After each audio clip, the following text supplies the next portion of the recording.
Office থেকে ফিরতে বাবা ছেলে শুধোয় তাকে, বাবা সরকার বলে কাকে?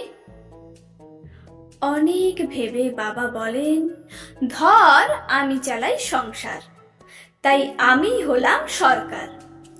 খুঁট কথাতে হুটহাট করে যিনি বাঁধান তর্ক লক্ষ্য, তোর মা, তিনিই বিরোধী পক্ষ, আর কাজের মাসি শোষিত শ্রেণী। বোনটা তোর জাতির ভবিষ্যৎ। ছেলে শুধোয়, বাবা আমি তাহলে কি, আমার রোলটা কোথায়?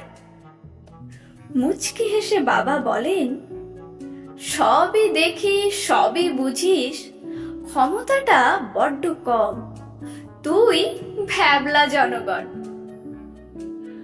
বাথরুমেতে পা হাত ধুয়ে বাবা শুতে গেলেন ঘরে।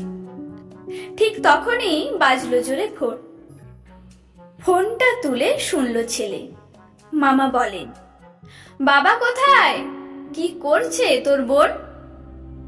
ছেলে বলে, সরকারটা ঘুমিয়ে কাদা, বিরোধী পক্ষ ছিচ্ছে আদা, ভবিষ্যৎ কাঁদছে প্যানর প্যান, শোষিত শ্রেণী মাজছে বাসন। আর ফোনটা ধরে সবই দেখছে ভ্যাবলা জনগণ।